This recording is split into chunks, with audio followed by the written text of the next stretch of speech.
AC power supply of 220 volt 50 hertz, a resistor of 20 ohm, a capacitor of reactance 25 ohm, and an inductor of reactance 45 ohm are connected in series. The corresponding current in the circuit and the phase angle between the current and the voltage is respectively. देखिए बच्चों, हमारे पास क्या है, एक series LCR circuit given है। Register जो है अपना, वो रजिस्टर है 20 ओम का। रजिस्टर कितना है, 20 ओम। एंड कैपेसिटर जिसका रिएक्टेंस बच्चों दे रखा है कितना, 25 ओम। एंड इंडक्टर जिसका रिएक्टेंस दे रखा है 45 ohm are connected through a power supply. Power supply कितना दे रखा है बच्चों, AC power supply of course 220 volt and 50 H all right. ये पावर सप्लाई ऐसे सीरीज में कनेक्टेड है। क्या सब फाइंड करना है, current in the circuit. Of course ये जो पावर सप्लाई है ये करंट सप्लाई करेगा। करंट हमें इस सर्किट में फाइंड करके बताना है बच्चों, पहला काम। दूसरा क्या है कि phase angle between current and the voltage भी फाइंड करना है। फेज एंगल भी फाइंड करना है। आइए बच्चों, सबसे पहले अगर अपन देखें तो हमारे पास सीरीज LCR सर्किट दे रखा है। अगर हम फेज एंगल की बात करते हैं तो tan फाई हमें याद आता है। और tan फाई क्या होता है, XL minus XC upon resistance R। XL minus XC upon R। XL is inductive reactance जो कि है 45, minus XC is 25 divided by resistance is 20। 5 minus 5 will B 0, 4 minus 2 will be 20, 20 upon 20 क्या हो जाएगा, 1। तो फेज एंगल फाई बच्चों यहाँ से कितना आ रहा है, आप कहोगे कि सर tan 45 1 होता है, सो 5 विल बी 45 डिग्री। तो फेज एंगल क्या हो जाएगा, 45।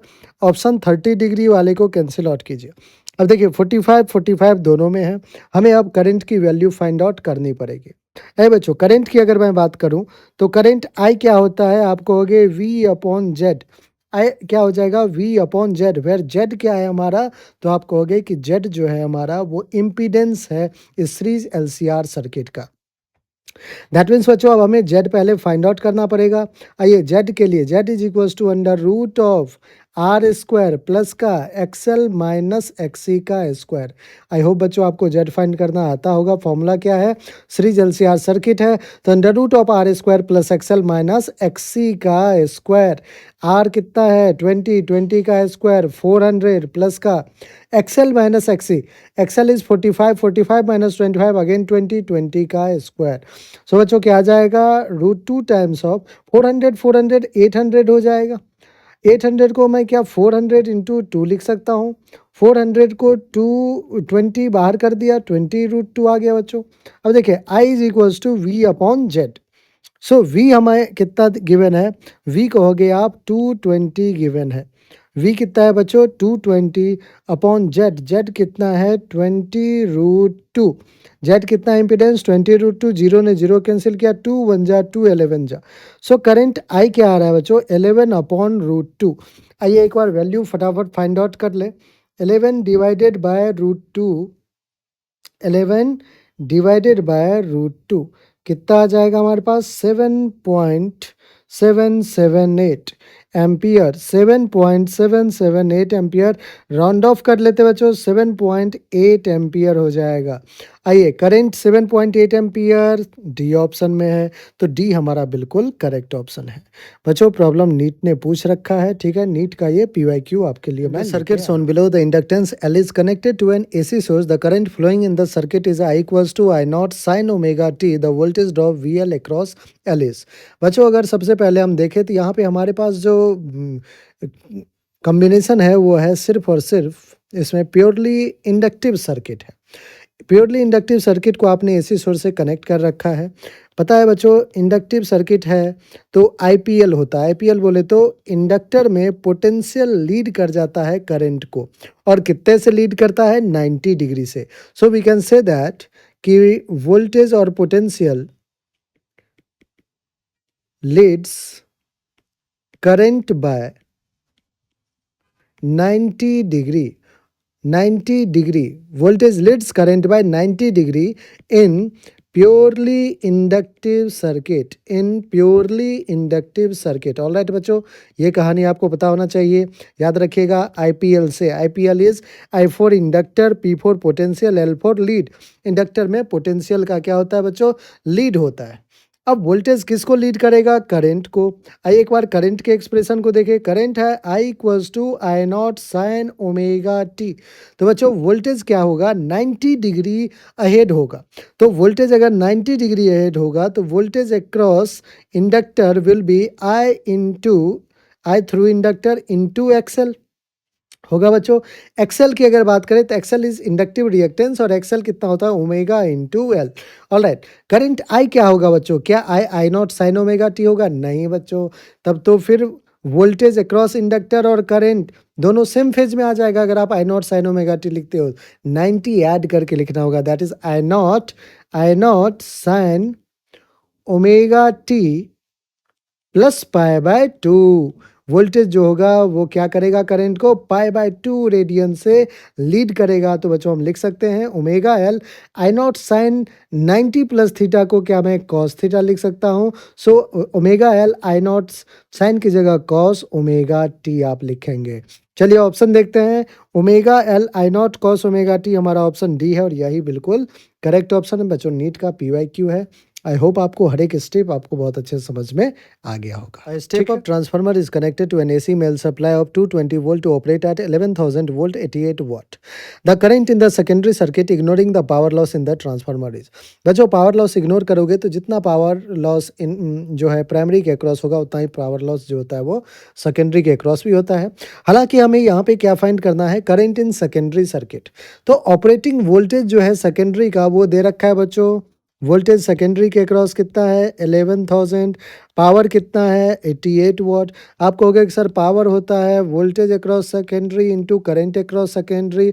We have to find current across secondary, that is power upon voltage across secondary. अब देखिए बच्चों यहाँ से पावर कितना है? 88 डिवाइडेड बाय वोल्टेज कितना है? 11,000 सेकेंडरी के अक्रॉस। तो ये तो हमारा एम्पियर में आंसर आएगा। इसको अपन मिली एम्पियर बनाने के लिए 1 एम्पियर में 1000 मिली एम्पियर, 1000 में 1000 कैंसिल किया, 11 बन जाए, 11 8 जाए, that is 8 milli ampere.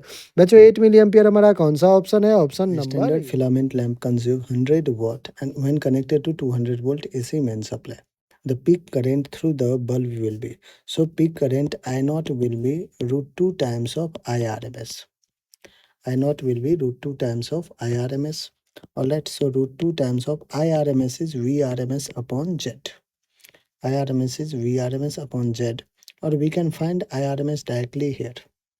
Power is 100 watt and voltage is 200 volt.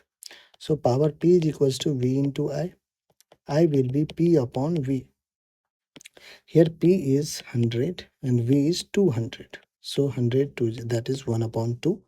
We have to put IRMS as 1 upon 2. That is root 1 upon root 2. And 1 upon root 2 is 0.707 ampere. So option B will be our correct ideal option. Transformer, the turns ratio is NP upon NS is equals to 1 by 2. The ratio VS is to VP is equal to, the symbols carry their usual meaning. बच्चों सबसे पहले अगर अपन बात करें NP क्या है? Number of turns in primary winding divided by number of turns in secondary winding, जो कि गिवन है 1/2। हमें पता है कि जो नंबर ऑफ टर्न्स होता है वो डायरेक्टली प्रोपोर्शनल होता है voltage across the winding, that is NP will be directly proportional to VP and NS अगर है तो डायरेक्टली प्रोपोर्शनल होगा किसका? वीएस का। तो अपन कह सकते हैं बच्चों कि हमारे पास जो है सर अगर एनपी अपॉन एनएस 1/2 है तो वीपी अपॉन वीएस भी कितना होगा? 1/2 होगा, क्योंकि डायरेक्टली प्रोपोर्शनल का रिलेशन होता है बिल्कुल। लेकिन हमसे V secondary is to VP पूछा है। अगर वीएस इज टू वीपी पूछा है तो अपन इसको रिवर्स कर देंगे, 2:1। क्या हो जाएगा? 2:1। 2:1 हमारा कौन सा ऑप्शन है? Option number B. बच्चों प्रीवियस ईयर में नीट में पूछा जा चुका है। बच्चों कह रहा है problem the maximum power is dissipated for an alternating current A. अगर मैक्सिमम पावर की बात करें बच्चों, पावर होता क्या है? V R M S I R M S into cos of phi. ये कॉस फाइव क्या है? Power factor. बच्चों अगर हम रेजिस्टिव सर्किट की बात कर ले, प्योरली रेजिस्टिव सर्किट में कॉस फाइव की वैल्यू 1 हो जाता है। कॉस फाइव 1 हो जाता है क्योंकि फेज एंगल फाइव जो है वो 0 होता है, कॉस 0 विल बी 1। और जैसे ही कॉस फाइव 1 हो गया, कॉस की मैक्सिमम वैल्यू ही तो 1 है। तो आप क्या कहोगे कि मैक्सिमम पावर किसमें डिसिपेट होता है? प्योरली रेजिस्टिव सर्किट में। ऑप्शन ए हमारा बिल्कुल करेक्ट ऑप्शन है। नीट का बच्चों पीवाईक्यू हम डिस्कस कर रहे हैं। 60 watt lamp is connected to the secondary of a step down transformer whose primary is connected to AC mains of 220 volt. Assuming the transformer to be ideal, what is the current in the primary winding? बच्चों अगर transformer ideal है हमारा तो जितना power loss primary में होगा उतना ही power loss secondary में भी होना चाहिए। अब पावर लॉस इन सेकेंडरी हमें दे रखा है 60 वॉट लैंप, सो 60 हो गया। Power loss in primary, power को हम V इंटू आई फॉर्मूला यूज करते हैं बच्चों, V प्राइमरी इंटू आई प्राइमरी। ऑल राइट, यहाँ से आई प्राइमरी हमें फाइंड करना है, that will be 60 upon V primary. 60 upon primary voltage कितना है 220, जीरो ने जीरो कैंसिल किया, 2 3 जा 2 11 जा। ऑल राइट बच्चों, तो हमारे पास ये कितना आ जाएगा 3/11 एम्पियर, जिसको हम कहेंगे 0.27 एम्पियर। इसको सॉल्व करेंगे बच्चों तो कितना आ जाएगा 0.27 एम्पियर, जो कि हमारा option number two statements. Statement 1 is in an AC circuit the current through a capacitor leads the voltage across its। So बच्चों, if we have a circuit having capacitor, then capacitor potential lag, C for capacitor, P for potential, L for lag। Capacitor में potential lag होता है, that means current will lead, current I will lead voltage by 90 degree, all right. So current I will lead voltage by 90 degree. The current through the capacitor leads the voltage across this, that is statement 1 is correct. Now statement 2, in an AC circuit containing pure capacitance only, the phase difference between current and voltage is pi. No, phase difference between current and voltage is pi by 2, 90 degree. So statement 1 is correct, but statement 2 is wrong. Statement 1 is correct, but statement 2 is wrong, is our option number. Voltage of the AC source is equal to peak voltage, that is V naught. So बच्चों, VRMS और V naught का relation हमें पता है। VRMS is V naught upon root 2. So we can say that V naught is equals to root 2 times of VRMS. Okay, so option will be root 2 times RMS value of AC source. C is our correct. An inductor of inductance 2 millihenry is connected to a 220 volt 50 Hz AC source. Let the inductive reactance in the circuit is X1. So बच्चों, X1 अगर अपन देखें तो omega into L हो जाएगा। Omega is 2 pi into F, F is 50 into L, L is 2 milli, that means 10 to the power minus 3. So X1 is equals to 50 to the 100 pi into 2 into 10 to the power minus 3. 200 pi, that is 2 pi into 10 to the power minus 1. Alright, 2 into pi, pi is 3.14 and divided by 10. That is 6.28 divided by 10 comes out to be X1 is equals to 0.628 ohm. Alright. Now, second statement, if a 220 volt DC source replace the AC source in the circuit, then the inductive reactance in the circuit is X2. Now, AC source is replaced with DC source, and as we know that DC source have omega as 0. So X2 will be omega into L now. Omega will be 0, 0 into L will be 0. So 0.628 ohm and 0 is our correct answer. 0.628 ohm and 0 is option number Z1 and Z2 are the impedances of the given circuit A and B as shown in the figure, then choose the correct option. आइए बच्चों, सबसे पहले figure A को देखें। Figure A में आप देख सकते हैं कि यहाँ पे हमारे पास एक डीसी सप्लाई है, ना कि एसी सप्लाई। अगर डीसी सप्लाई है बच्चों तो ये कांस्टेंट करंट फ्लो होगा, ठीक है। अगर ओमेगा की बात करें तो ओमेगा तो 0 हो जाएगा। ओमेगा क्या होता है 2 पाई एफ, ठीक है। तो ओमेगा क्या हो जाएगा यहाँ पे 0 होगा। ये टाइम के साथ चेंज नहीं होता है, आपको पता है कि कांस्टेंट करंट फ्लो होता है। ऑलराइट, सो अगर ओमेगा 0 हो जाएगा तो अपन बात करें इस इंडक्टर की, इंडक्टर का इंडक्टिव रिएक्टेंस एक्सएल होता है ओमेगा इंटू एल। ओमेगा 0 है तो एक्सएल भी क्या हो जाएगा 0 हो जाएगा। दैट मीन्स इस सर्किट में सिर्फ और सिर्फ एक ही इम्पीडेंस के नाम पे रह गया, वो है 10 ओम का रेजिस्टर। तो बच्चों Z1 की वैल्यू तो हमारा 10 ओम आ चुका है, इसमें कोई दिक्कत नहीं है। Z1 Z2 ही हमें कंपेयर करना है। आइए दूसरे सर्किट की तरफ चले। 220 वोल्ट 50 एचजेड के सप्लाई से, आप एसी सप्लाई से आपने एक कैपेसिटर को कनेक्ट कर रखा है जिसका कैपेसिटेंस है 10 to the power 3 divided by pi. And एक रजिस्टर है आपके पास 10। तो बेसिकली बच्चों हमारे पास एक रजिस्टर और कैपेसिटर का एक कॉम्बिनेशन दिया हुआ है, ठीक है। आरसी सर्किट गिवन है, हमें जेड फाइंड करना है। आप कहोगे कर लेंगे। सबसे पहले कैपेसिटेंस फाइंड करें, XC. XC is omega C. Omega, omega होता है 2 pi into linear frequency that is 50 hertz into capacitance is 10⁻³ divided by pi. All right बच्चों, कैंसिल आउट क्या होगा? आप कहोगे पाई ने पाई को कैंसिल किया, 50 2 जा 100, 100 इंटू 10⁻³ अब एक और चीज देखिए बच्चों, 10⁻³ बाय पाई माइक्रो फैरेड है, तो क्या मुझे एक 10⁻⁻6 भी लिखना चाहिए? बिल्कुल लिखना चाहिए सर। तो एक्सी हमारे पास आ रहा है 10⁻⁻6 को पहले तो ऊपर भेज लेते हैं, नीचे देख लेते हैं। 50 2 जा 100, 100 और 10⁻³ दैट इज 10⁵ कैंसिल आउट कीजिए, तो यहाँ पे एक्सी आ गया 10 ओम।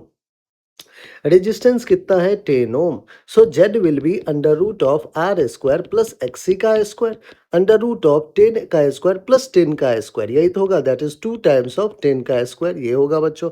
क्या मैं जेड लिख सकता हूँ 10√2? हाँ लिख सकते हैं। क्या ये जेड को Z2 नाम दिया गया है? दिया गया है, फिगर 2 है Z2। अब बच्चों कंपेयर कीजिए, Z1 10 ओम, Z2 10√2, तो Z2 is of course greater than Z1. Z2 is greater than Z1 and this will be our correct option.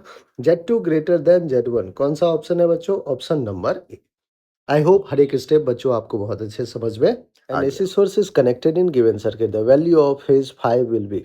बच्चों हमें फेज 5 फाइंड करना है। आइए अगर सबसे पहले अपन देखें सर्किट में क्या सब कनेक्टेड है, तो एक इंडक्टर है जिसका 1/पाई हेनरी दे रखा है इंडक्टेंस, और एक रजिस्टर है जो कि 100 ओम का है, ठीक है। यहाँ पे V is equal to V0 sine of omega T plus 5 ऐसे दे रखा है एक्सप्रेशन। हमें क्या फाइंड करना है? फेज। बच्चों क्या मैं tan फाई लिख सकता हूँ यहाँ से? बिल्कुल, tan फाई क्या हो जाएगा? आपको हो गया कि सर XL/R हो जाएगा। tan फाई इस रेजिस्टिव RL सर्किट के लिए tan फाई क्या हो जाएगा? XL/R। XL क्या होता है बच्चों? आपको हो गए omega L divided by R क्या होगा? रेजिस्टेंस। आइए ओमेगा क्या होगा? तो आपको हो गया ओमेगा यहाँ पे लिखा हुआ है V equals to V0 sine omega T plus 5। So omega will be 100 pi. Omega कितना हो जाएगा बच्चों? 100 पाई, 100 पाई, ठीक है, डिवाइडेड बाय आर। रेजिस्टेंस कितना है बच्चों? आपको हो गया रेजिस्टेंस भी कितना है? 100 है। 100 ने 100 को क्या कर दिया बच्चों? कैंसिल आउट कर दिया, ठीक है। इनटू इनटू अभी रुक जाइए, इंडक्टेंस ओमेगा था 100 पाई, रेजिस्टेंस है 100 इनटू एल। एल क्या है? Inductance, that is pi. So बच्चों पाई ने पाई को भी कैंसिल कर दिया, तो हमारे पास क्या आ रहा है? tan phi is equals to 1। tan phi 1 कब होगा बच्चों? जब फाई की वैल्यू 45 डिग्री हो जाए, क्योंकि tan 45 पे 1 वैल्यू होल्ड करता है। फाई की वैल्यू 45 कौन सा ऑप्शन है? ऑप्शन डी, और यही हमारा बिल्कुल correct. 10 microfarad capacitor is connected to 210 volt 50 HZ source as shown in the figure. Peak current in the circuit is nearly. बच्चों हमें पीक करंट फाइंड करने को कहा गया है। अगर आप सर्किट में देखें तो हमारे पास सर्किट में एक कैपेसिटर कनेक्टेड है और ये एसी सोर्स के साथ 210 वोल्ट एंड 50 एजेड के साथ कनेक्टेड है। अब आइए बच्चों, आपको होगा कि सर करंट की अगर बात कर रहा है, सबसे पहले आई आर एम एस क्या होता है? Peak current I0 divided by √2। ध्यान समझिएगा बच्चों, हर एक रिलेशन का यूज है इसलिए अपन पढ़ रहे हैं। सो हमें पीक करंट चाहिए, तो पीक करंट I0 क्या हो जाएगा? √2 टाइम्स ऑफ आई अब आई क्या होता है बच्चों? तो आपको हो गया कि आई होता है sir VRMS divided by impedance of the circuit that is Z. अब देखिए √2 टाइम्स ऑफ VRMS कितना गिवन है? 210 वोल्ट। ये जो गिवन है बच्चों ये पीक नहीं, ये RMS करे वोल्टेज है, तो VRMS कितना है? 210 डिवाइडेड बाय जेड। जेड क्या है हमारा? इम्पीडेंस। सो इस सर्किट का जेड क्या होगा? आपको हो गया कि सर इस सर्किट में एक ही सिर्फ कैपेसिटर कनेक्टेड है। कैपेसिटर का जो कैपेसिटिव रिएक्टेंस होगा वही इसका इम्पीडेंस होगा, और कैपेसिटर का रिएक्टिव इंडक्टेंस कैपेसिटिव रिएक्टेंस क्या होता है? Omega into C. All right, so Z is equals to omega C. Omega here is 2 pi into F. F is linear frequency that is 50 into C. C is 10 microfarad, 10 into 10 to the power minus 6. All right बच्चों, अब यहाँ से देखिए क्या आ जाएगा, 10 to the power 6 को ऊपर भेज दे, क्या माइनस 6 ऊपर जाके प्लस 6 हो गया, नीचे 50 टू जा 100 इंटू 110 दैट इज 1000, ठीक है, 1000 पाई आ जाएगा, 1000 ने इसको 10 टू द पावर 3 बना दिया। सो बच्चों जेड की वैल्यू क्या आ गई, 10 to the power 3 divided by pi. Z की वैल्यू कितना आ गया, 10 to power 3 divided by pi. All right, so यहाँ पे पुट कर देते हैं, √2 into 210 divided by 10 to the power 3 upon pi, pi ऊपर चला जाएगा, ठीक है बच्चों। अब देखिए यहाँ से 2 1 10 है तो एक जीरो ने इसको क्या करेगा, एक जीरो को कैंसिल करेगा, 100 आ जाएगा। हमारे पास जो आई नॉट आ रहा है बच्चों, वो आ जाएगा 21 पाई √2 बाय 100, ऑलराइट, एम्पियर। चलिए एक बार वैल्यू फाइंड आउट कर लें फटाफट। 21 √2 इंटू पाई, तो कैलकुलेट करना पड़ेगा बच्चों, 21 इंटू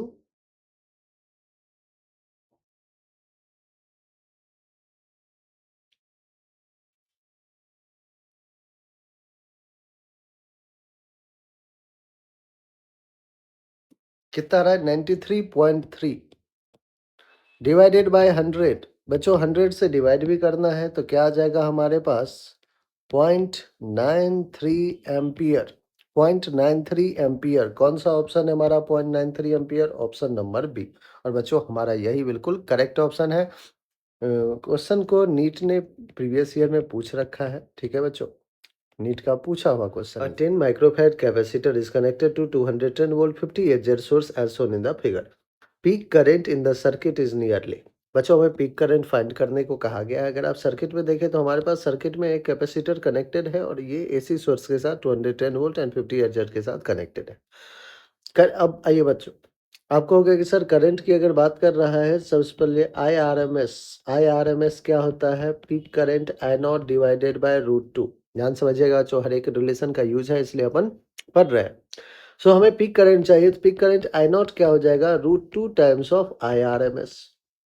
अब आई आर एम एस क्या होता है बच्चों, तो आपको हो गया कि आई आर एम एस होता है sir V RMS divided by impedance of the circuit that is Z.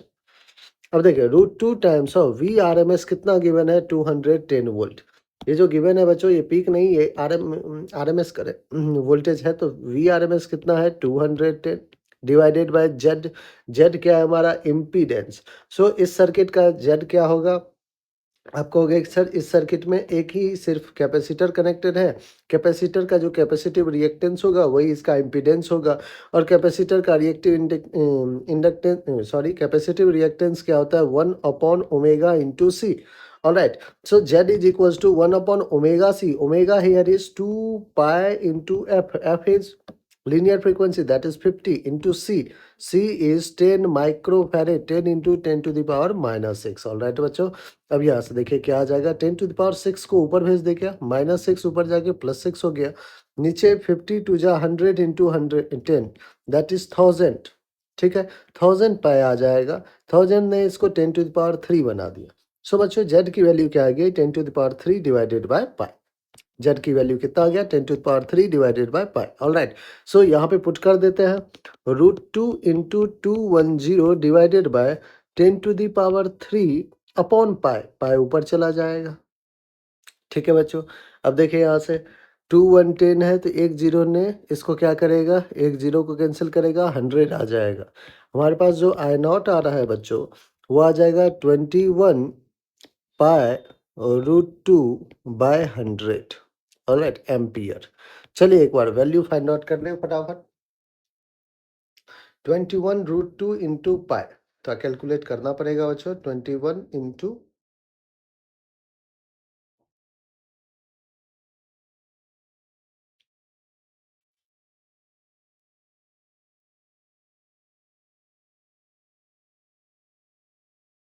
कितना आ रहा है, 93.3 डिवाइडेड बाय 100। बच्चों 100 से डिवाइड भी करना है तो क्या आ जाएगा हमारे पास, 0.93 एम्पियर।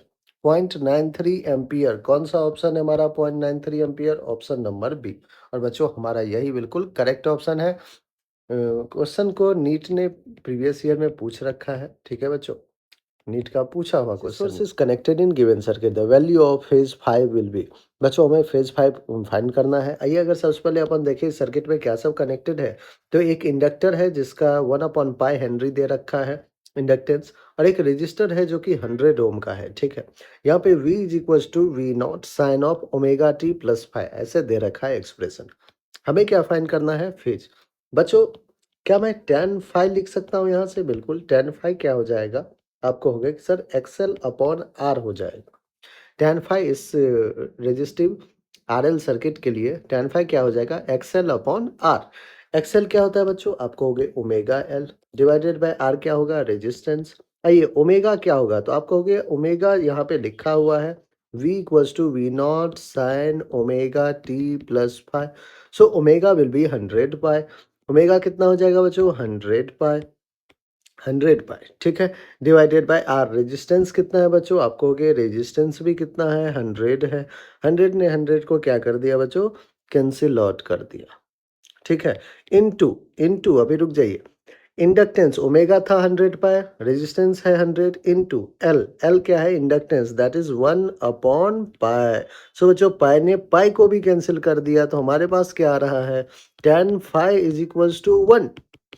tan फाइ 1 कब होगा बच्चों, जब फाइ की वैल्यू 45 डिग्री हो जाए, क्योंकि tan 45 पे 1 वैल्यू होल्ड करता है। फाइ की वैल्यू 45 कौन सा ऑप्शन है, ऑप्शन डी, और यही हमारा बिल्कुल Z1 and Z2 are the impedances of the given circuit A and B as shown in the figure, then choose the correct option। आइए बच्चों सबसे पहले फिगर ए को देखें। फिगर ए में आप देख सकते हैं कि यहाँ पे हमारे पास एक डीसी सप्लाई है, ना कि एसी सप्लाई। अगर डीसी सप्लाई है बच्चों तो ये कांस्टेंट करंट फ्लो होगा। ठीक है, अगर ओमेगा की बात करें तो ओमेगा तो जीरो हो जाएगा। ओमेगा क्या होता है, 2πf। ठीक है, तो ओमेगा क्या हो जाएगा, यहाँ पे जीरो होगा। ये टाइम के साथ चेंज नहीं होता है, आपको पता है कि कांस्टेंट करंट फ्लो होता है। ऑलराइट, सो अगर ओमेगा जीरो हो जाएगा तो अपन बात करें इस इंडक्टर की, इंडक्टर का इंडक्टिव रिएक्टेंस एक्सएल होता है omega into L. Omega zero है तो एक्सएल भी क्या हो जाएगा, जीरो हो जाएगा। दैट मीन्स इस सर्किट में सिर्फ और सिर्फ एक ही इम्पीडेंस के नाम पे रह गया, वो है 10 ओम का रेजिस्टर। तो बच्चों Z1 की वैल्यू तो हमारा 10 ओम आ चुका है, इसमें कोई दिक्कत नहीं है। Z1 Z2 ही हमें कंपेयर करना है। आइए दूसरे सर्किट की तरफ चले। 220 वोल्ट 50 एचजेड के सप्लाई से, आप एसी सप्लाई से आपने एक कैपेसिटर को कनेक्ट कर रखा है जिसका कैपेसिटेंस है 10⁻³ डिवाइडेड बाय पाई, एंड एक रजिस्टर है आपके पास 10। तो बेसिकली बच्चों हमारे पास एक रजिस्टर और कैपेसिटर का एक कॉम्बिनेशन दिया हुआ है। ठीक है, आरसी सर्किट गिवन है, हमें जेड फाइंड करना है। आपको होगे कर लेंगे। सबसे पहले कैपेसिटेंस फाइंड करें, XC. XC is 1/ω/c। 1/ω, omega होता है 2π into linear frequency that is 50 hertz into capacitance is 10⁻³ divided by pi. All right बच्चों, कैंसिल आउट क्या होगा, आपको होगे पाई ने पाई को कैंसिल किया, 50 टू जा 100, 100 इंटू 10⁻³ अब एक और चीज देखिए बच्चों, 10⁻³ बाय पाई माइक्रो फैरेड है, तो क्या मुझे एक 10⁻⁻6 भी लिखना चाहिए? बिल्कुल लिखना चाहिए सर। तो XC हमारे पास आ रहा है 10⁻⁻6 को पहले तो ऊपर भेज लेते हैं, नीचे देख लेते हैं। 50 टू जा 100, 100 और 10⁻³ दैट इज 10⁻5 कैंसिल आउट कीजिए, तो यहाँ पे XC आ गया 10 ओम।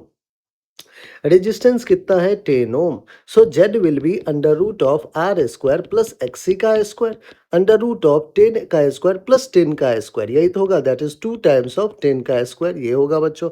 क्या मैं Z लिख सकता हूँ 10√2? हाँ लिख सकते हैं। क्या ये Z को Z2 नाम दिया गया है? दिया गया है, फिगर 2 है Z2।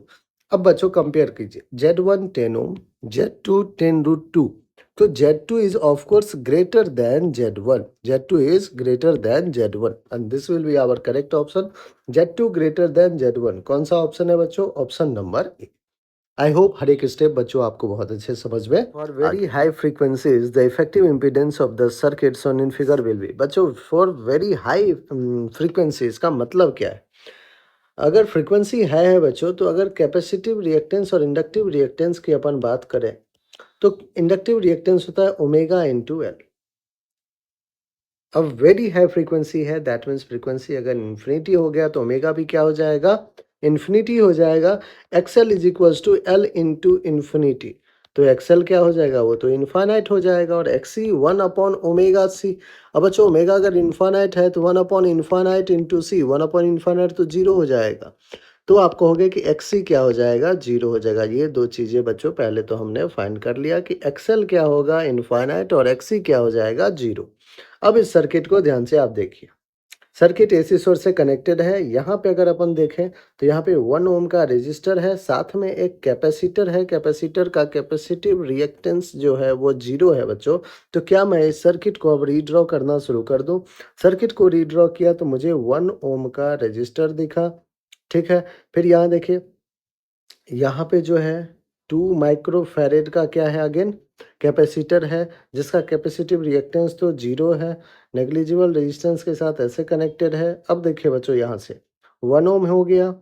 यहाँ से फिर अगर आप अंदर जाओगे तो है तो 3 ओम, लेकिन यहाँ पे एक 2 मिली हेनरी का इंडक्टर लगा हुआ है, जिसका इंडक्टिव रिएक्टेंस इनफाइनाइट है बच्चों। तो इनफाइनाइट है तो इसके इधर तो करंट आने से रहा, ठीक है। तो करंट वापस इस 2 ओम के थ्रू, इधर 2 ओम के थ्रू जो है करंट वापस चला जाएगा, और सर्किट को बच्चों कुछ ऐसे क्लोज करना पड़ेगा हमें, ठीक है। यहाँ भी देखिए 1 मिली हेनरी, अगेन इंडक्टर है, इंडक्टर का इंडक्टिव रिएक्टेंस आपने खुद इनफाइनाइट निकाल रखा है, तो करंट उधर से तो जाने से रहा। तो हमारे पास जो है कुल मिला के 1 ओम और 2 ओम का कुछ ऐसा सर्किट देखने को मिला बच्चों।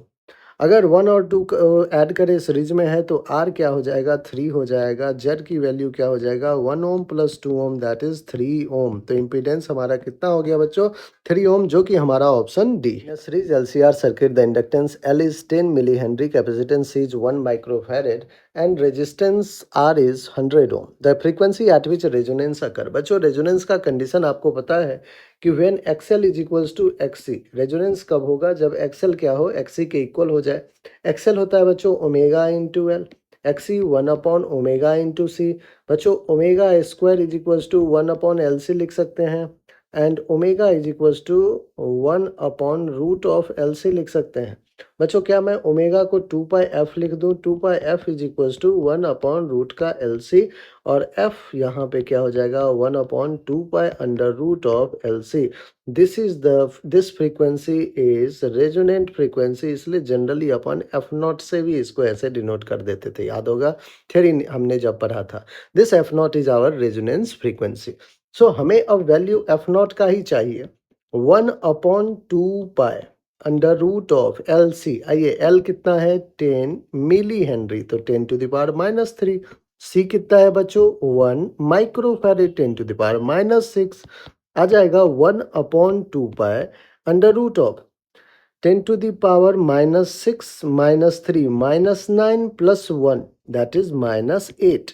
अब बच्चों -8 -4 बन के बाहर आएगा, तो 1/2 pi into 10 to the power -4 ऊपर भेज दीजिए, 10 टू द पावर +4 से आ जाएगा।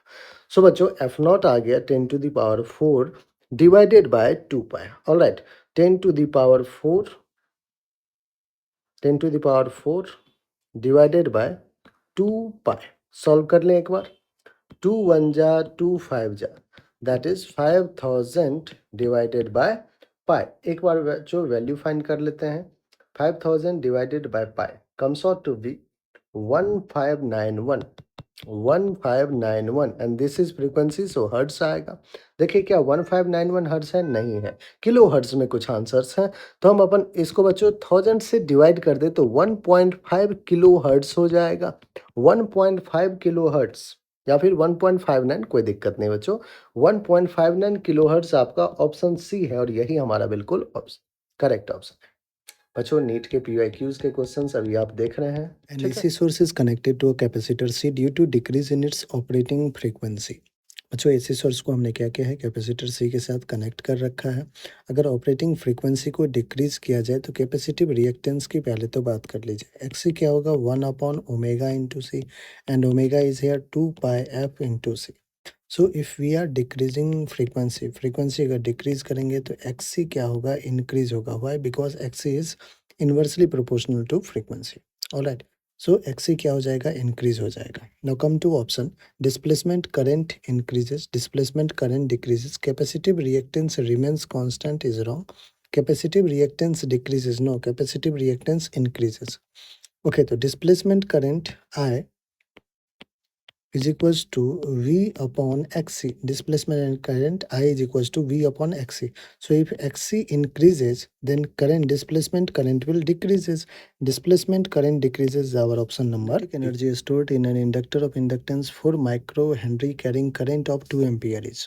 So magnetic energy stored in inductor is given by the formula U is equals to U equals to half of Li squared. Alright. So half L is inductance, that is 4 microfarad 10 to the power minus 6 Henry, into current is 2 ampere 2 ka square. 2 get cancel out. 4 2s are 8 into 10 to the power minus 6 joule.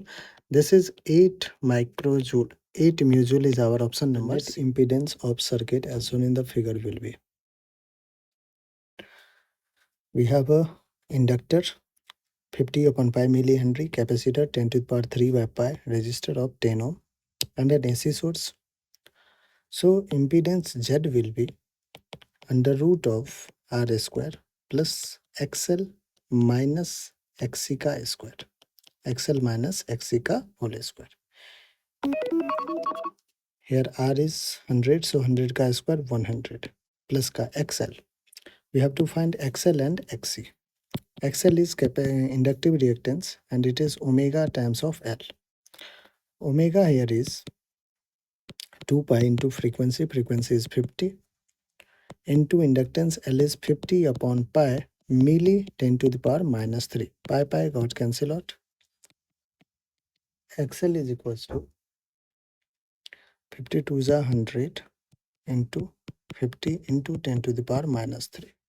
Alright, 100, 10 cancel out, 5 ohm. And XC is 1 upon omega C. Omega is 2 pi into F, that is 100 pi, into C. C is 10 to the power 3 upon mu into 10 to the power minus 6. Sorry, 10 to the power 3 upon pi into 10 to the power minus 6. Pi cancel out. 10 to the power 3 and 2 5. That is minus 1. XC is 10.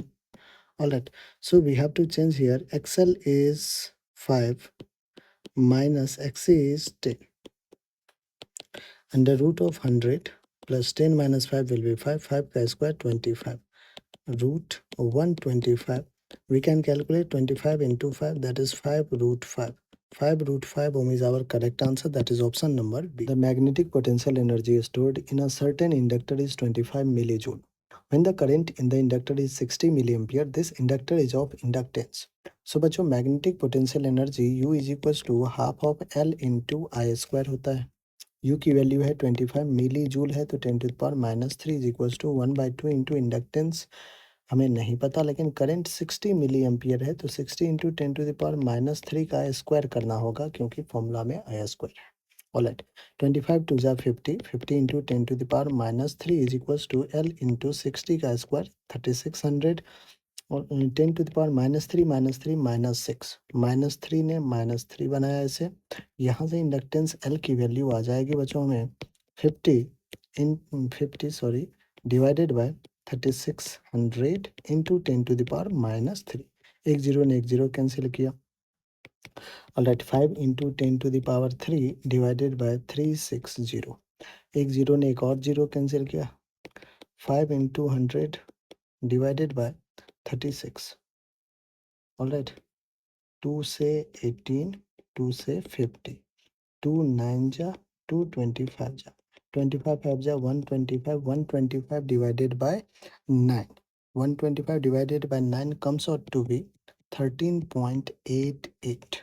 13.88 Henry, and this 13.88 Henry can be written as 13.89 Henry. Alright, 13.89 Henry is our option number. 20 millihenry, capacitor 100 microfarad, and resistor 50 ohm are connected in series across a source of EMF V equals to 10 sin 3 140. The power loss in the circuit is. So power loss will be Vrms Irms into cos of phi, where power factor cos phi can be written as cos phi is resistance R upon impedance Z. Alright. So first of all, we have to calculate impedance, and for impedance we have to calculate inductive reactance as well as capacitive reactance. So inductive reactance XL is omega times of L. Omega here is V equals to V naught sine omega t, that is 314 into L is 20 millihenry, 20 into 10 to the power minus 3, which comes out to be XL is equals to 314 into 2. Alright, which comes out to be 628 into 10 to the power minus 2. This is ohm. Xc is 1 upon omega c. Omega is 314 into c. C is 100 microfarad, that is 10 to the power minus 6. 20 get cancelled out, 10 to the power minus 4, that is 10 to the power plus 4 divided by 314. Alright, 10 to the power 4 divided by 314 comes out to be 31.85 ohm. This is Xc. This is our Xc. Now for calculating Z, Z is under root of R square plus XL minus XC ka square or XC minus XL ka square, whichever is greater. Here Z is equals to under root of R. R is 50 ohm. 50 ka square 2500 plus XC is 31.85 minus XL is 6.28. 6.28. From here we can write 6.28 whole square. Under root of 2500 plus 31.85 minus 6.28. That comes up to be 25.57 और इसका whole square लेना है. तो आगे अपने पास 2500 plus 25.57 into 25.57, that comes out to be 653.83. Alright, now add both 653.83 plus 2500 plus 2500, which is under root 3153.83.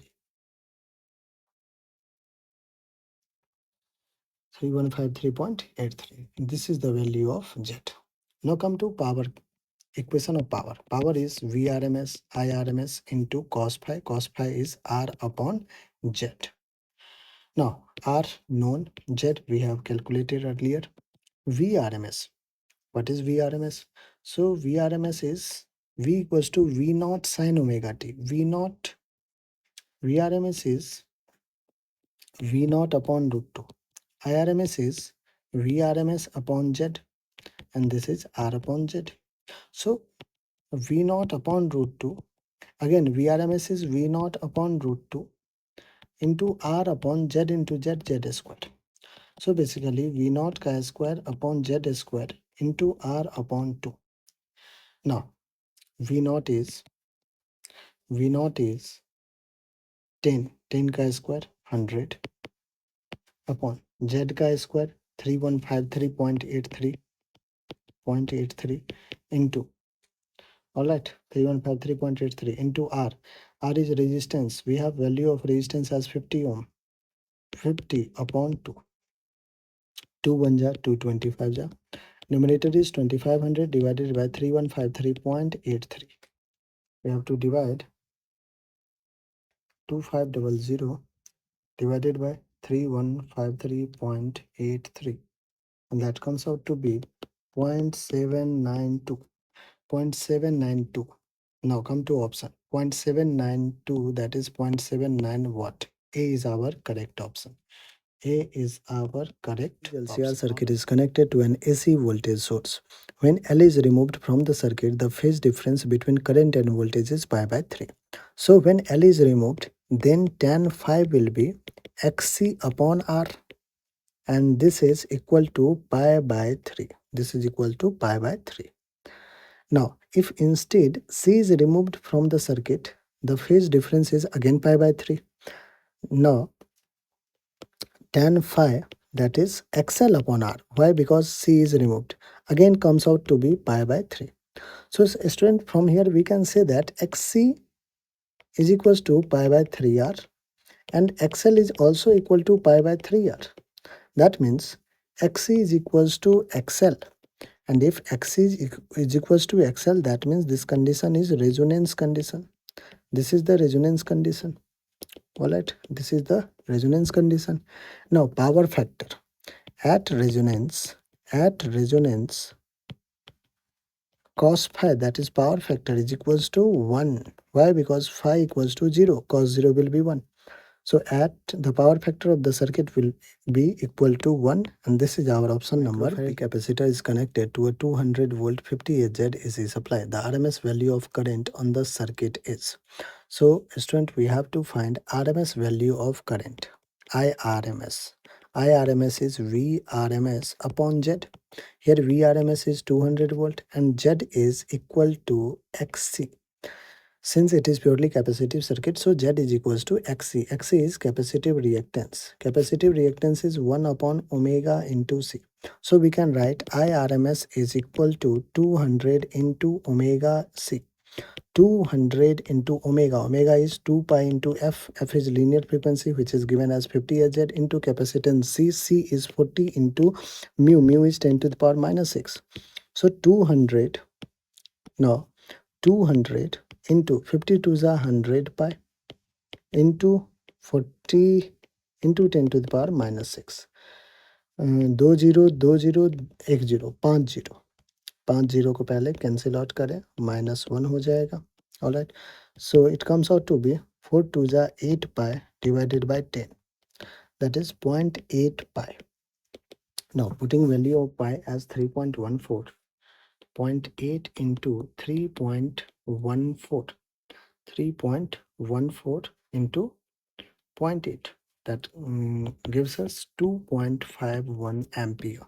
2.51 ampere, that is option number B. A step down transformer connected to an AC main supply of 220 volt is made to operate at 11 volt 44 watt lamp. Ignoring power losses in the transformer, what is the current in the primary circuit?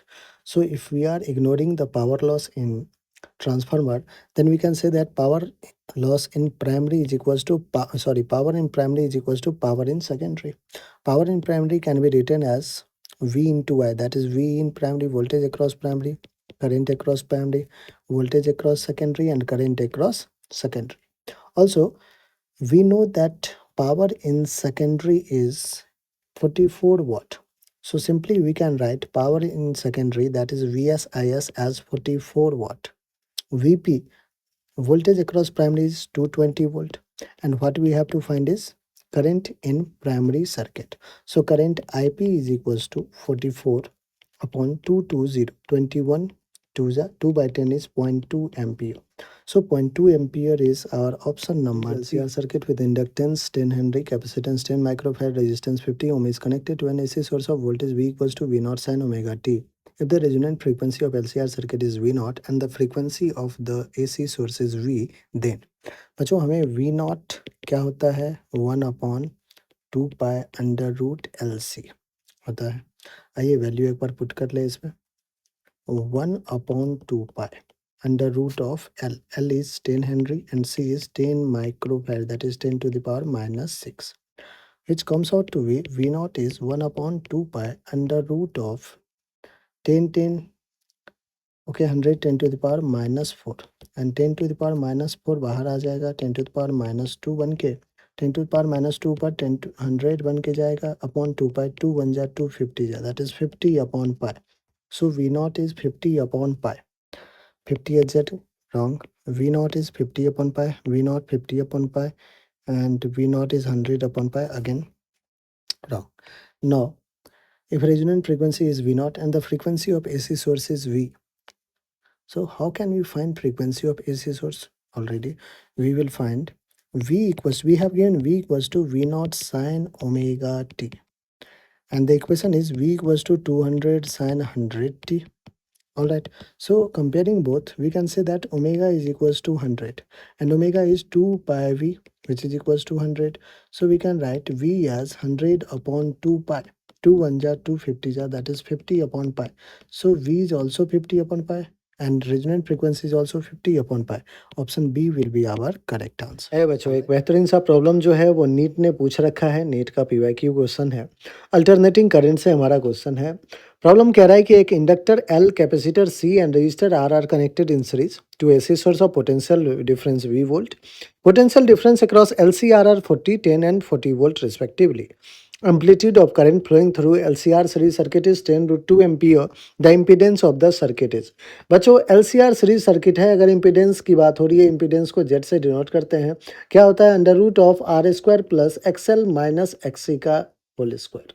All right, आप कहोगे कि sir resistance भी नहीं पता, ना XL inductive reactance पता, ना XC capacitive reactance पता है।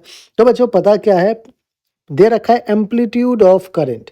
Amplitude of current that is maximum value of current I not कितना दे रखा है बच्चों, आई नॉट है 10 रूट 2 एम्पियर। और हर एक इंडक्टर के क्रॉस, कैपेसिटर के क्रॉस और रजिस्टर के क्रॉस वोल्टेज भी दे रखा है कि कितना पोटेंशियल का डिफरेंस है।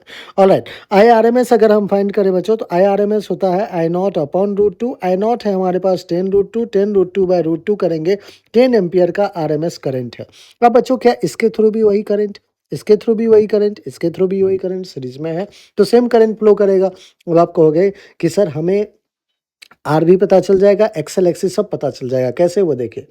रेजिस्टेंस बच्चों, रेजिस्टेंस के क्रॉस जो वोल्टेज का डिफरेंस है वो है 40 वोल्ट गिवन है। रेजिस्टेंस में जो करंट है आई वो भी हमने फाइंड कर लिया है। तो क्या हम V is equals to I R use करके लिख सकते हैं, V इज 40, आई कितना है बच्चों 10 इंटू रेजिस्टेंस क्या है R है। सो R क्या आ जाएगा 40/10 that is 4 ohm. All right, ऐसे ही बच्चों आइए, हमारे पास कैपेसिटर है, कैपेसिटर के अक्रॉस जो करंट है वो अगेन आई है, कैपेसिटर के अक्रॉस जो वोल्टेज का डिफरेंस है वो 10 वोल्ट है।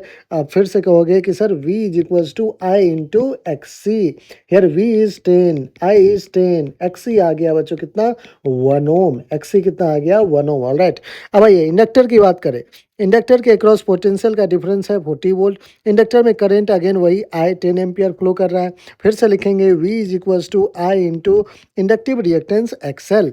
ऑल राइट बच्चों, 40 इज इक्वल्स टू आई कितना है 10, एक्सएल की वैल्यू बच्चों कितना आ गया 4 आ गया। तो बच्चों एक्सएल 4 ओम आ गया, एक्सी आ गया 1 ओम, रेजिस्टेंस आ गया 4 ohm. Now come to calculation of impedance. Impedance Z is R square plus XL minus XC का होल स्क्वायर। ऑलराइट बच्चों, तो अंडर रूट ऑफ आर की वैल्यू कितना गिवन है आपको, गया आर तो 4 ओम फाइंड कर रखा है हमने, 4 का स्क्वायर 16 प्लस XL is 4 minus XC is 1, 4 minus 1 will be 3, 3 का square 9, so root of 25 comes out to be 5। Impedance will be 5 ohm. Impedance बच्चों 5 ओम हमारा कौन सा ऑप्शन है, ऑप्शन ए, और यही हमारा बिल्कुल करेक्ट ऑप्शन है। आई होप बच्चों हर एक स्टेप आपको बहुत अच्छे से समझ में आ गया। Of capacitance is connected across N AC source of voltage V given by V equals to V naught sin omega t. The displacement current between the plates of the capacitor would then be given by। बच्चों हमें voltage दे रखा है V naught sin omega t और displacement current अगर find कर रहा है तो आप कहोगे कि सर आई जो V क्या होता है, तो V is equals to I into I displacement into capacitive reactance XC होगा। हमें आई डिस्प्लेसमेंट चाहिए तो V अपॉन XC हो जाएगा। आइए बच्चों, V हमें लिखना है, ठीक है, XC पहले लिखते हैं, XC is 1 upon omega C, here omega is omega और C की वैल्यू बच्चों C ही दे रखा है, तो 1 अपॉन ओमेगा C। अब आइए V कैसे लिखा जाए, क्या V nought sine omega T होगा, जी नहीं बच्चों, क्यों नहीं होगा वो बात करते हैं अपन। जो कैपेसिटर प्योरली कैपेसिटिव सर्किट है उसमें CPL होता है, CPL बोले तो C for capacitor, P for potential and L for lag, L for lag. All right बच्चों, तो यहाँ पे पोटेंशियल लैग करता है तो लीड कौन करेगा, करंट लीड करेगा। आप कहोगे कि करंट विल लीड वोल्टेज और पोटेंशियल बाय 90 डिग्री। कितने एंगल से लीड करता है बच्चों, 90 डिग्री से करंट लीड करता है किसमें, कैपेसिटिव सर्किट में। ऑल राइट बच्चों, सो अगर 90 डिग्री से लीड करवाना है करंट को तो क्या अगर हमारे पास वोल्टेज है V nought sine omega T, तो क्या हमारे पास जो इसका 90 डिग्री लीडर होगा उसको हम लिख सकते हैं V nought sine 90 that is pi by 2 plus omega T. अब तो आपको दिख रहा होगा कि सर 90 डिग्री से लीड कर रहा है current. So displacement current is V naught 1/ओमेगा सी को बच्चों ऊपर भेजिए, sine 90 plus theta cos theta, and here V naught omega C cos omega T is our correct option, that is our option number B. बच्चों NEET ने previous year में इस question को पूछ रखा है। Small signal voltage V equals to V not sine omega T is applied across an ideal capacitor C। अब बच्चों ध्यान समझिएगा, एक कैपेसिटर के को आपने AC सोर्स के साथ कनेक्ट कर रखा है। कह रहा है कि first option current I is in phase with voltage, ये तो बिल्कुल गलत है। करंट वोल्टेज के साथ फेज में तब होता जब रेजिस्टिव सर्किट होता, या फिर LCR सीरीज सर्किट में रेजोनेंस कंडीशन आ जाता, वो दोनों तो है नहीं। Current IT leads voltage by 180 degree, again गलत। करंट लैग्स वोल्टेज, जी नहीं, लैग्स नहीं होता, लीड होता है। अब देखिए बच्चों ध्यान समझिएगा, एक स्टोरी मैं आपको याद करवा दूं यहाँ पे। जब कैपेसिटिव सर्किट रहे, प्योरली कैपेसिटिव सर्किट, तो आपको ये टर्म याद रखना है CPL। C for capacitor, P for potential, L for lag. L for lag. तो कैपेसिटिव सर्किट में पोटेंशियल क्या हो जाता है, लैग करता है। तो कौन लीड करेगा, current will lead, current will lead. और करंट कितने से लीड करेगा, bye phase angle of 90 degree, bye phase angle of 90 degree. बच्चों लीड वोल्टेज तो था लेकिन 180 डिग्री था, इसलिए गलत हो गया। यहाँ पे लैग है इसलिए गलत हो गया। आते हैं ऑप्शन डी की बात करें। ऑफ कोर्स आप कहोगे कि सर MCQ है तो ऑप्शन डी तो हमारा बिल्कुल करेक्ट होना चाहिए, क्योंकि ABC गलत हो चुका है। कह रहा है कि over a full cycle the capacitor C does not consume any energy from the voltage source. बच्चों पावर कैसे लिखते हैं, पावर लिखते हैं वर्क डन अपॉन टाइम, या फिर आप इसी को एनर्जी डिवाइडेड बाय टाइम भी लिख सकते हैं, क्योंकि वर्क जो है वो एनर्जी में ही गया होगा। सो एनर्जी को हम लिख सकते हैं पावर इंटू टाइम। एनर्जी को क्या लिख सकते हैं, पावर इंटू टाइम। अगर हम बच्चों पावर की बात करें तो VRMS IRMS into cos of five into time T. बच्चों यहाँ पे फाई की वैल्यू कितना है, 90 डिग्री। तो आप कहोगे कॉस 90 तो सर जीरो हो जाएगा, इसलिए एनर्जी जो होगा, एनर्जी वो zero into time T that is zero हो जाएगा।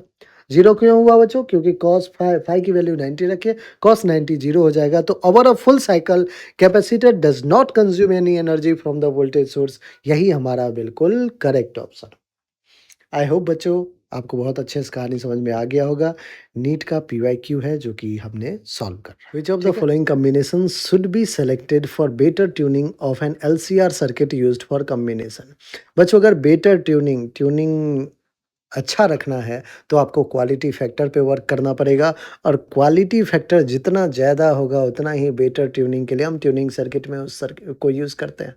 सो क्वालिटी फैक्टर जो है, quality factor that is Q factor का फॉर्मूला कितना है, क्या है, 1/r under root L upon C। याद रखिएगा बच्चों, क्वालिटी फैक्टर का फॉर्मूला क्या है, 1/r under root L upon C। All right, अब आइए एक बार हमें क्या करना होगा, ABCD सबको चेक करना होगा इस वैल्यू में पुट करके, जिसका Q ज़्यादा that is best suitable for tuning circuit. All right, तो आइए सबसे पहले ऑप्शन 1 से शुरू करते हैं। ऑप्शन ए, रेजिस्टेंस कितना है बच्चों, इसको मैं Q1 कह देता हूँ, ठीक है। Q1 Q2 Q3 Q4 ऐसे कह देता हूँ। Q1 will be 1/r, R की वैल्यू कितना है 20, अंडर रूट ऑफ L की वैल्यू 1.5 एंड C की वैल्यू 35, म्यू है तो 10⁻⁻6।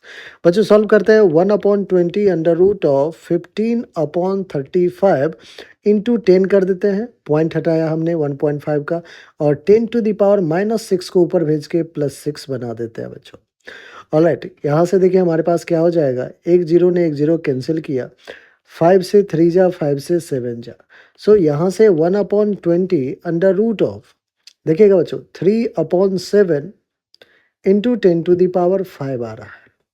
आगे बढ़ते हैं दूसरे ऑप्शन के लिए, Q2 फाइंड करते हैं। 1/r, R की वैल्यू 25 है, अंडर रूट ऑफ L कितना है 2.5 अपॉन C कितना है 45 इंटू 10⁻⁻6। अगेन इसको सॉल्व किया तो 1/25 under root of 25 by 45 into 10 और 10⁻6 ऊपर गया, प्लस बन के, एक ने एक कैंसिल कर दिया, तो आ गया बच्चों अपने पास 5 से 5 जा, 5 से 9 जा। So 1/25 under root of 5/9 into 10⁵। Next आते हैं बच्चों क्वालिटी फैक्टर 3 फाइंड करते हैं। 1/रेजिस्टेंस 15 under root of L, L is 3.5 upon C, C is 30 into 10⁻⁻6। Again इसको सॉल्व करते हैं। 1/15 अंडर रूट ऑफ 35/10 और 10 ने इसको कैंसिल आउट किया तो 10⁵ हो जाएगा, इधर 30 रहेगा। 5 से 7 जा, 5 से 6 जा। बच्चों कितना आ गया 1/15 under root of 7/6 into 10⁵। Now come to fourth option Q4। 1/r, R की वैल्यू बच्चों कितना है 25, अंडर रूट ऑफ एल कितना है 1.5, सी है 45 इंटू 10⁻⁻6। सॉल्व कीजिएगा तो 1/25 under root of 15/10 that is 10⁵ and divided by 45, 15 1 जा 15 3 जा। सो आ गया 1/25 अंडर रूट ऑफ 10⁵/3। बच्चों कंपेयर ऑफ कोर्स करना पड़ेगा चारों को। यहाँ देखिए न्यूमरेटर डिवाइड कर रहा है, आप 20 से कर रहे हो और अंदर आपको 10⁵, 10⁵, 10⁵, 10⁵ हर जगह दिख ही रहा होगा। बच्चों यहाँ पे 3/7 लेस देन 1 है और आप 20 से डिवाइड कर रहे हो। यहाँ आप 25 से डिवाइड कर रहे हैं और 5/9 अगेन लेस देन 1 है। यहाँ बच्चों आप देखिए 15 से सिर्फ डिवाइड कर रहे हो और यहाँ 25 से कर रहे हो।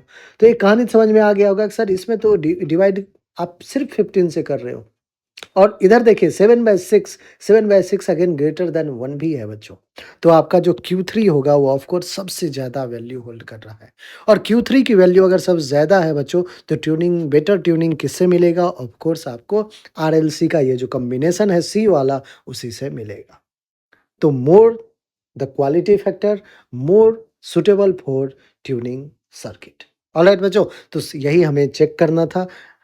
सी हमारा बिल्कुल करेक्ट ऑप्शन है। नीट का प्रीवियस ईयर क्वेश्चन ये transformer having efficiency of 90% is working on 200 volt and 3 kilowatt power supply. If the current in the secondary coil is 6 ampere, the voltage across the secondary coil and the current in the primary coil respectively are. बच्चों transformer की efficiency दे रखा है हमारे पास 90%।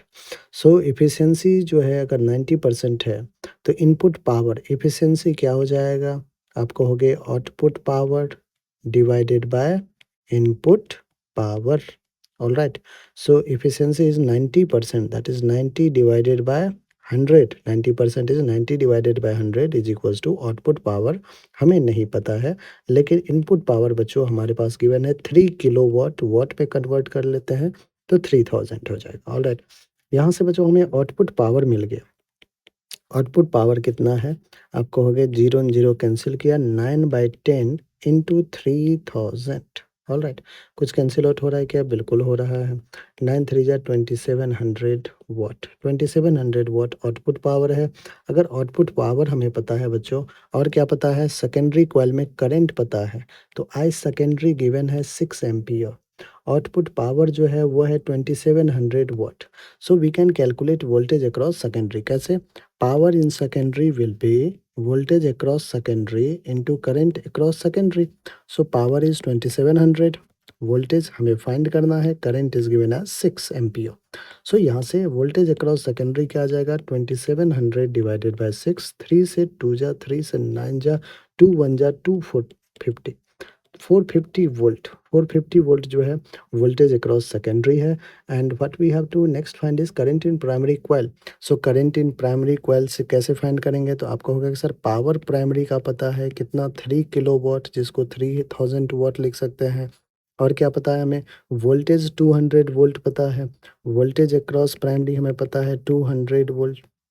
सो हम यहाँ से लिख सकते हैं power across primary is voltage across primary and current across primary. So 3000 is equals to 200 into current in primary circuit. IP will be 3000 divided by 200, 0 0 cancel, 0 0 cancel, 2 1 जा 2 15 जा, that is 15 एम्पियर का करंट है primary में और secondary में जो voltage है 450, 450, 15 कौन सा ऑप्शन है? Option B. और यही बच्चों हमारा बिल्कुल करेक्ट ऑप्शन है। ठीक है। Resistance R draws power P when connected to an AC source. Let's say बच्चों हमारे पास एक रेजिस्टेंस है, इसको हमने क्या किया है, एसी सोर्स से कनेक्ट कर रखा है। तो पावर पी क्या हो जाएगा, ड्रॉ कर रहे हैं। पावर का फॉर्मूला क्या होता है बच्चों, तो आपको कहोगे V R M S into I R M S into cos of phi. यार फाई की वैल्यू क्या होगा, जीरो। प्योरली रेजिस्टिव सर्किट है, फाई जीरो हो जाएगा तो कॉस जीरो वन हो जाएगा। पावर हो जाएगा V R M S, I R M S को मैं लिख सकता हूँ V R M S upon Z. और जेड की वैल्यू प्योरली रेजिस्टिव सर्किट में हम लिख सकते हैं आर। तो वी आर एम एस का square divided by R. V R M S का स्क्वायर क्या आ जाएगा बच्चों, पी इंटू आर। इसको इक्वेशन वन बना के रख लीजिए। Now this resistance is connected with an inductance in series and again connected to an AC source. फिर से आपने एक एसी सोर्स से कनेक्ट कर दिया। अब जो पावर होगा, और इस impedance of the circuit Z direct दे रखा है, तो आपको कैलकुलेट नहीं करना है। इस आरएल सर्किट का जो इम्पीडेंस है वो जेड से डिनोट किया है। Now power drawn P new for RL circuit क्या हो जाएगा, आप कहोगे अगेन फॉर्मूला तो वही होगा V R M S into I R M S into cos of phi. Cos phi that is power factor. Power factor को हम कैसे लिखते हैं बच्चों, आर अपॉन जेड से। कॉस फाई को आर अपन जेड भी लिखते हैं। क्या R I R M S को मैं V R S M S by Z लिख दूँ, V R M S by Z लिख दिया इंटू आर अपॉन जेड लिख दिया। तो बच्चों ओवरऑल देखिए इस एक्सप्रेशन को, जो नया पावर का बन रहा है वो आ रहा है वी आर एम एस का स्क्वायर अपॉन जेड का square into R. V R M S का स्क्वायर हमें फर्स्ट इक्वेशन से पी आर मिला हुआ है। So P R upon Z square into R. क्या मैं इसी को नया जो पावर लिख रहा हूँ बच्चों, मैं इसको लिख सकता हूँ P R square by Z square. क्या मैं इसी को लिख दूं, पी आर बाई जेड का whole square. P R by Z का होल स्क्वायर। कौन सा ऑप्शन दिख रहा है आपको, सी ऑप्शन। और सी ही हमारा बिल्कुल correct option. Of a transformer when connected to a DC battery of 10 volt draws a current of 1 milli ampere. The number of turns of the primary and secondary windings are 50 and 100 respectively. The voltage in the secondary and the current drawn by the circuit in the secondary are respectively. बच्चों सबसे पहले first ही statement अगर आप देखें तो primary of a transformer when connected to a DC battery. क्या हम transformer को डीसी बैटरी से कनेक्ट करते हैं, क्या नहीं करते हैं। और अगर हम ट्रांसफार्मर को, क्योंकि ट्रांसफार्मर वर्क ही नहीं करेगा, ट्रांसफार्मर जल जाएगा इनफैक्ट, तो ट्रांसफार्मर डजंट वर्क, लिख दीजिएगा आप, transformer can not work on DC supply. और अगर डीसी सप्लाई पे वर्क नहीं कर सकता है तो 0 volt and therefore no current. यही एक सी हमारा बिल्कुल correct option. Difference across the resistance capacitance and inductance are 80 volt 40 volt and 100 volt respectively in an LCR circuit. The power factor of this circuit is. बच्चों अगर अपन बात करें power factor की, कॉस फाई क्या होता है, आर अपॉन जेड। मैं कहता हूँ कि आप आई इंटू आर कर लो divided by I into Z कर लो। I into R is voltage across resistance and I into Z is voltage across the series LCR circuit. All right. So voltage, net voltage across series LCR circuit find करना है। VR is given as 80 volt। VR कितना है 80 divided bye V net क्या हो जाएगा, तो आप कहोगे कि सर VR का स्क्वायर प्लस का VL माइनस VC का स्क्वायर, VL माइनस VC का स्क्वायर। ठीक है, अब देखिए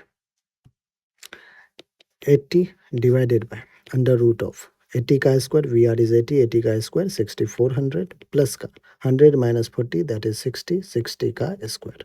all right, so 80 divided by under root of 6400 plus का 3600, 80 अपॉन अंडर रूट ऑफ 10,000। क्या आ जाएगा, 10,000 को आप बाहर निकाल दोगे तो जो कॉस फाई आएगा बच्चों वो 80 अपॉन 100 आ जाएगा। 0 0 cancel out, 0.8 is cos phi.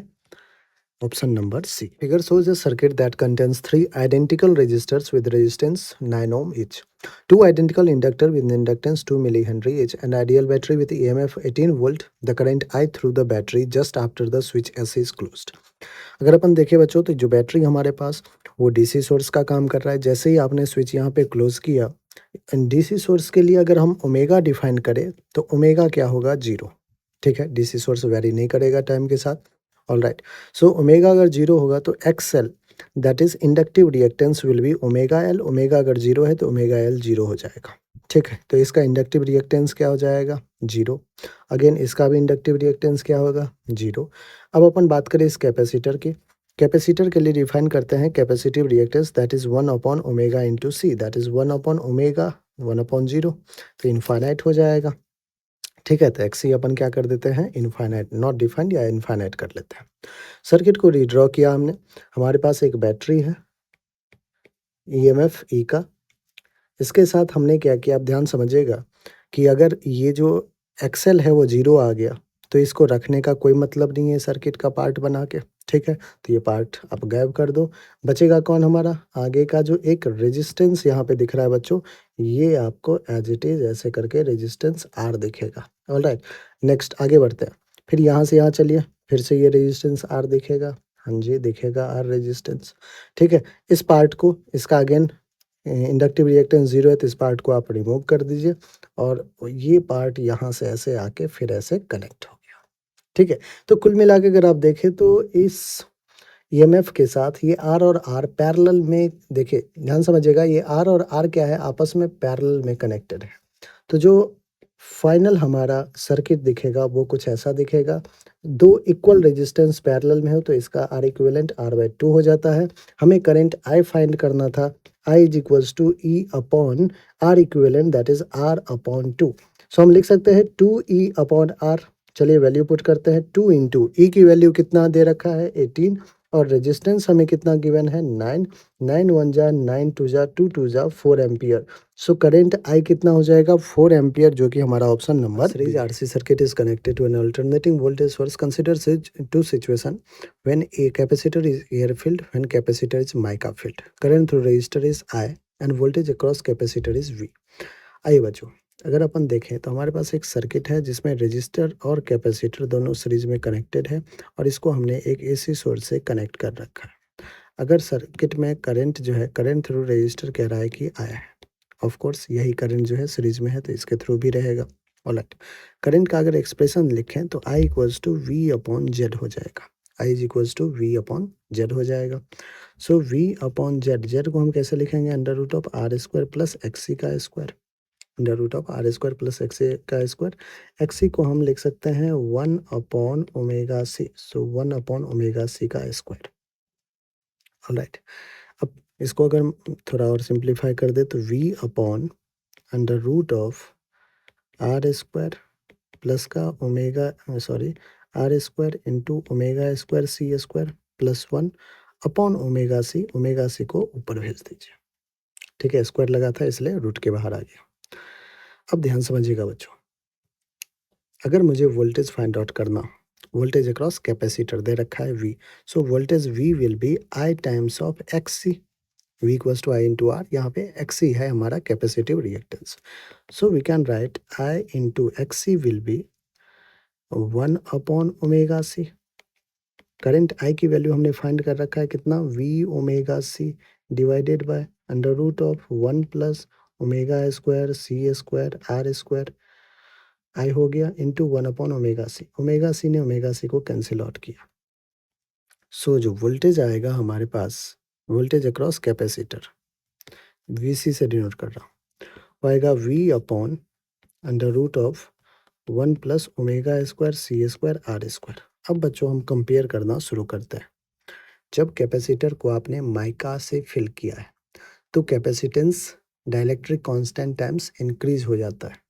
ठीक है, जो कैपेसिटेंस जब आपने लेट से डाइलेक्ट्रिक कांस्टेंट माइका का के है तो जो कैपेसिटेंस इंक्रीज हो जाएगा वो के टाइम्स ऑफ एयर फील्ड से हो जाएगा। इसका मतलब, अब ध्यान समझिएगा बच्चों, अगर हमने माइका इंट्रोड्यूस किया है तो जो सी की वैल्यू है वो बढ़ जाएगा, के टाइम्स ऑफ सी नॉट हो जाएगा। सी की वैल्यू अगर बढ़ जाएगा तो ये पूरा का पूरा डिनोमिनेटर इंक्रीज होगा। डिनोमिनेटर इंक्रीज होगा तो न्यूमरेटर डिक्रीज हो जाएगा। इसका मतलब एयर फील्ड में जो वोल्टेज होगा वो ज़्यादा होगा कंपेयर टू माइका फील्ड में। एयर फील्ड का वोल्टेज है VA, so VA will be greater then VB। एक ऑप्शन तो ये दिख रहा है हमें। कौन सा ऑप्शन दिख रहा है बच्चों? Option number D. आगे चलते एक बार करंट की बात कर ले। Current I A is greater than I B. अब बच्चों यहाँ पे करंट का एक्सप्रेशन है हमारे पास, कह रहा है कि current I A is greater than I B. वो तो गलत है। क्यों गलत है? क्योंकि जैसे ही माइका इंट्रोड्यूस किया आपने वैसे ही सी बढ़ गया, और सी जैसे ही बढ़ा वैसे ही न्यूमरेटर बढ़ा, तो आई भी क्या हो जाना चाहिए? बढ़ जाना चाहिए। तो वो चीज़ें तो नहीं होगा। यहाँ पे I greater than I B गलत ऑप्शन है। V A will be greater than V B. This is the right answer. D हमारा बिल्कुल करेक्ट ऑप्शन है।